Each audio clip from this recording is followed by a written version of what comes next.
So I love these first two songs because they really do speak of sort of this longing that is present in our lives. It speaks of sort of this human condition that we're waiting, we're looking for something, we're waiting for something to come together. We're looking for the ways in which things can be real for us. The first song that the band sang, Carry On, George reminded me, of course, this is a Vietnam, the idea was it was a Vietnam War protest song.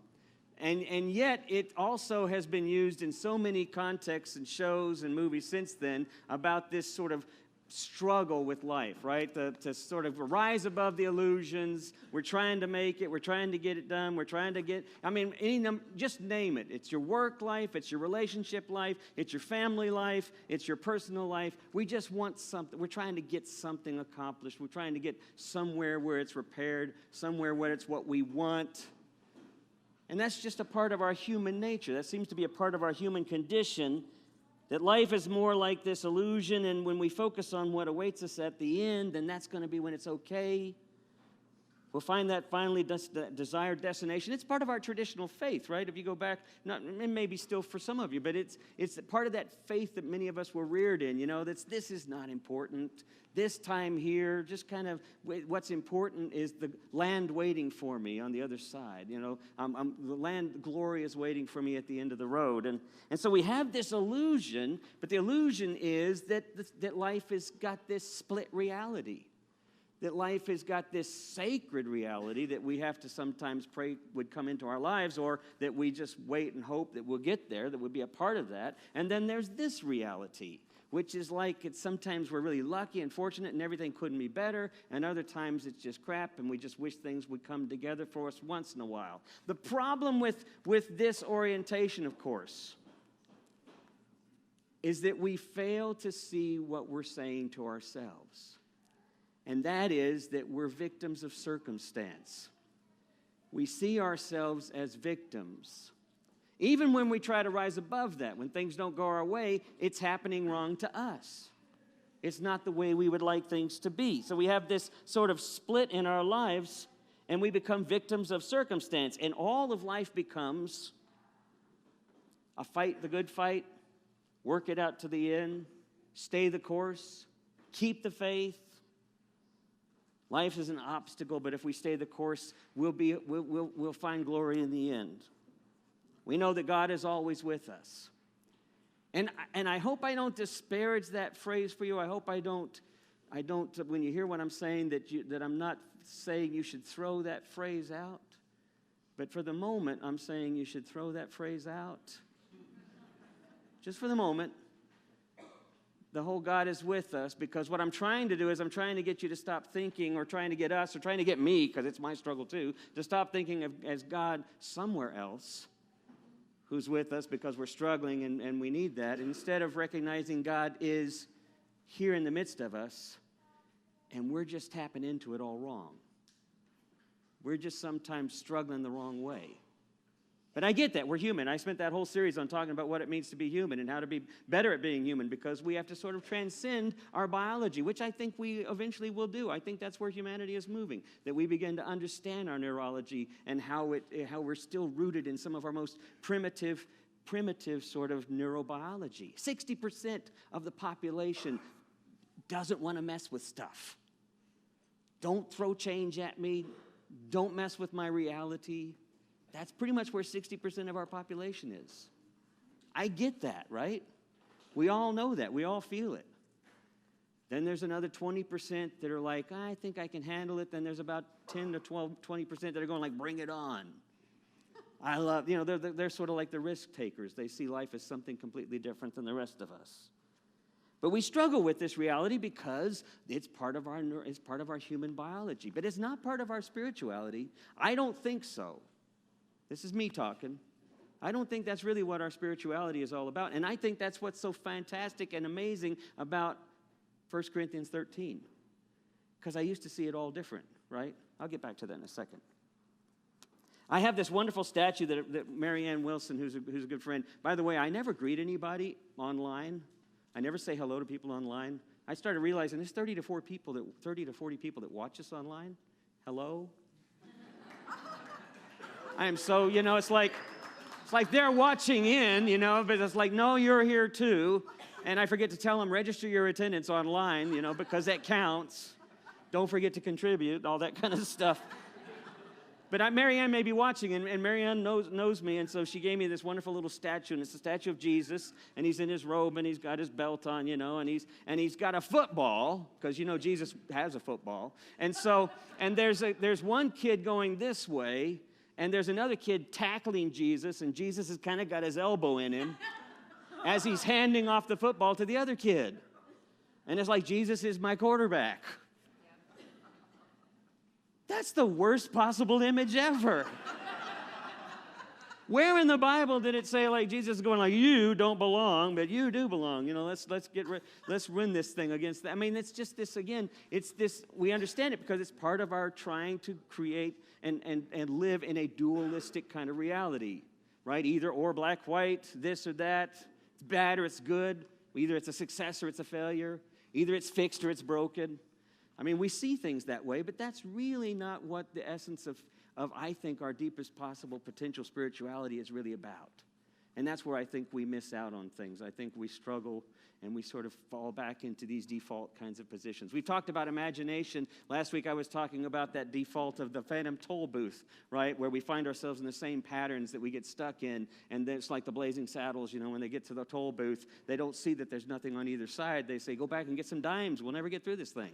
Right? I mean, we get stuck in these places because it's our default. It's where we go naturally with our biology and neurology, but it's not where we need to be necessarily spiritually. So I want to suggest to you something that this scripture says to me that I didn't see at first. And if you read it, let's see if I can get back to it here. First of all, I love the Matthew text where Jesus is telling, basically this is the story of Jesus telling the community how to behave with themselves. Now you have to understand, this is in retrospect because this is written 70 years after, or 50 to 70 years after Jesus died. So it's written in retrospect, and there's already an early community of Christians. The immediate followers around Jesus were not a community. They were followers, and it was a scattered group of folks that were just beginning to form. So this is in retrospect.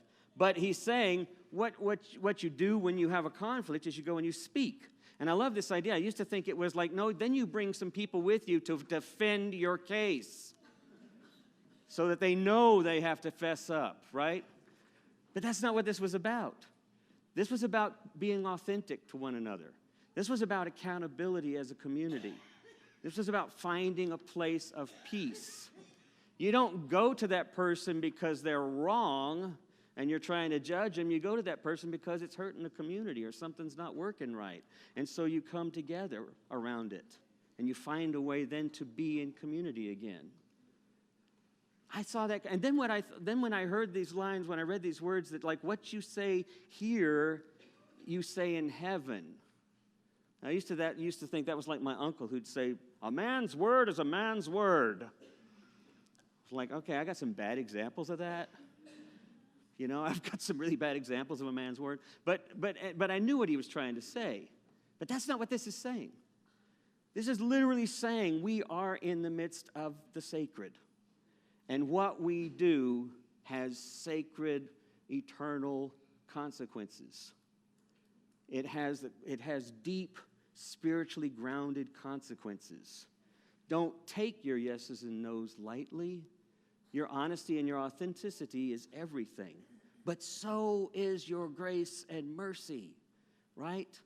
Because our being together is all about inviting others into authenticity and into mercy and into grace. It's not about right or wrong, which is why I love that Rumi poem, right? Out Beyond Ideas. It's not about right or wrong. It's about how do we hold it all together and how do we move the world forward. So that's what I really love about that verse, is because it just literally says it right out there. I think of this, you know, when DeAndrea got up here and she was saying, you know, there's different ways that we see things, right? And if you read my blog post, if you didn't read my blog post, go back and read it, and shame on you. And if you did read it, though, if you did read it, I showed how we sort of perceive things differently. Some, it's a golden ring, it's a wedding ring, it's a symbol of sort of commitment to each other. To others, it represents a whole possibility of love and a completeness that happens when you open up to one another and when you experience this authentic reality. So it's not a binding, it's more of an invitation to wholeness, right? So the complete circle. So to some it's one, to some it's another. To some, Jesus is the bouncer at the gate of heaven, right? And if you don't say the right words, you don't get in. If you don't have the right beliefs, you don't get in. But to others, Jesus is the guy out in the field, or he's at the pub, or he's somewhere else on the sidewalk, and he's saying, hey, I got some stuff here, I got some cake here, I got some food, let's have a party. I got a football, let's play football. I mean, to others, Jesus is out there like saying, come on, everybody's welcome, everybody's included. That's how he lived his life. So we have this way of seeing things as either or. But there's also, I think, in this message that the community is wider. The kingdom of heaven is already at hand. We already participate in it. How do we imagine that, right? How do we imagine that reality? That seems to me to be the challenge, because we fall on these defaults. We fall back on these ways of sort of thinking either or, you or me, mine or yours. Martin Buber called this way of thinking the I, thou, the I, it. Some of you, I've talked about this in the past before. We tend to see relationships as I, it. That's part of our biology. It's part of who we are. We're going to see things as objects, object relationships, basically. And so even though we're not objectifying people, we're still identifying people and moments in relation to how we feel. Does that make you see what I'm saying? We still look for a relationship so that I feel loved. Now, again, I'm not saying you don't want to feel loved in your relationship. That'd be crazy. But the I-it relationship, the way that we look at the world as an I-it, as an object, is counterproductive to our spirituality. And Martin Buber said that when we recognize that the very ground of our being is imbued, it's sacred, we are in God, God is in us, call it what you want. It's bigger, it's mysterious, it's strange, it's questioned. We don't know, but it's bigger than us. And when we touch that, when we get in touch with that, and when we open to that with one another, and when we give space for that with one another, we experience something redemptive, right? We experience something whole, something renewed, something bigger than what we were when we first came into that moment. That's what it means to be a part of the eternal. And that's what it means to have an I-thou relationship. And it requires an imagination, because it's not our go-to default. We're not going to see these things as God in the moment. We're going to see them as obstacles, challenges, failures. Once again, it didn't work for me. But these moments are opportunities to dive in deeper. One of the things I like about this second passage, right? Some of you remember this second passage. Where do you most often hear chapter 13, 1 Corinthians? Weddings, right? That's the stupidest place to have that text. I'm sorry. I know it was at my wedding. That was the text that was at my wedding. I was an idiot back then, So, no. Anyway, no, I mean, I get it, because it's got this romantic element, but it has nothing to do with romance. It has nothing to do with that kind of an intimate relationship. People in the first century A.D. had no idea of romantic relationships. Why would Paul even bring that up if it was about a relationship? Because relationships were agreements. They were transactions. They had to do with procreation. They had to do with making ends meet. And then if you tend to like somebody after a while, that's okay too. But that's not why you got into it. It wasn't because love is kind. Love is patient. Show patience towards your spouse and kindness. And I'm not saying don't do that, right? I'm not saying that. I'm saying that's not what this verse was about. At the very end, he says there'll be there'll be speech, there'll be oratory, there'll be proclamations, there'll be people with all sorts of gifts and talents. None of that matters. The only thing that matters is love. Love is the only thing at the heart of all things. Life is love. And what's interesting, it's as if he's saying, and this is what I see here, it's as if he's saying, love is all there is. Come on. Never mind. Yeah, never. Did you say that? Yeah, right. I didn't set them up for this, so it's like, I just knew they'd jump into the Beatles, but they didn't. But that's what it means. It really means at the very essence, life is love. Love is what moves life forward. Love is what deals with life in all of its complexity. Love is what sees beyond what we would see as an obstacle. Love is God. God is love. Love is at the essence of how we are. The only way to tap into that, though, is to begin to see one another, to begin to see even the most difficult moments, because that's where the rubber meets the road, so to speak. To see even the most difficult, challenging moments as teachers rather than as obstacles. To see even the most difficult, challenging people as sacred, as love in our midst. Maybe they're just not tapped into it, but love is the essence of everything. That's what Paul is saying. Love is the only thing eternal. Love is the essence of everything. Even the ugly, even the bad, even the challenging, even the difficult, even the contradictory. But the only way to tap into it is to tap into it as student, is to tap into it as curiosity. So I'll finish with a last little story. When I was in college, I was very active in with University Fellowship, a very evangelical fundamentalist group, and I was taking my second year psychology class, but I was trying to take advanced classes because I thought I was such an amazing student, and even though I was making C's. Yeah, I thought I was a genius, right? So was very in touch with myself. And so I wanted to take this class from this guy by the name of Arnold Buss. Arnold Buss was a professor at UT. He was a scholar and an expert in the field of aggression. So I went into his class and I said, I'd like to do a class with you. He had his TAs there, his teaching assistants, right, his other graduate students. I'd say, I'd like to do a project with you, and I'd like for you to be my advisor for this project. He started asking me some questions like, where are you in your studies? How are the studies going?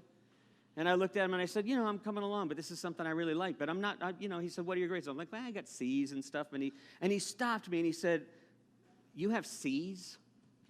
You are completely wasting my time. Why are you studying psychology? I mean, he literally took an axe and chopped me into little pieces and then put me on a silver platter and then walked around showing me to each of his TAs going, this is not what you want to be, right? This is why you are who you are and why he is what he is. I mean, he completely demolished me in public. It was horrible. If I was ever suicidal in my life, that was one of the closest moments I ever came. I was a total failure. I saw everything wrong, like I had just completely screwed up. And I went back to my friend, and I talked to my friend, and they talked me out of being stupid or doing something crazy, but it took me a week to get over what had happened until someone said to me, you need to give that moment some space. You need to see what this moment has for you. And so I did. I just said, I'm not going to judge it at all. I'm just going to let it be what it was. So if he were around now, because I did actually look, he's no longer alive, but I actually looked him up because I wanted to go visit with him and talk to him again, all these years later. I basically aced the next 2 years. I got serious about studies, and I did great, and I pursued stuff. I never pursued aggression, but I pursued other things. But Arnold Buss did something for me that I wish I had been more cognizant of at the moment, the same way that I look now at every single experience, including my own doubts and my own questions. All of these moments are teachers. Every moment we have is an opportunity to learn, to be present to something, to let go of the goal or the object for a while and to see it as a moment of possibility.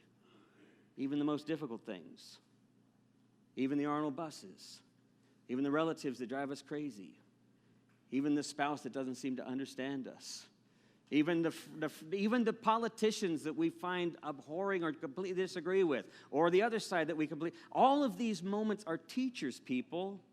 Love is at the very heart of reality. Love has only one thing at goal, and that's for things to be whole. That's for things to find a path to move forward. So when we do that, when we begin to imagine that, it truly does begin to change everything else around us. Amen.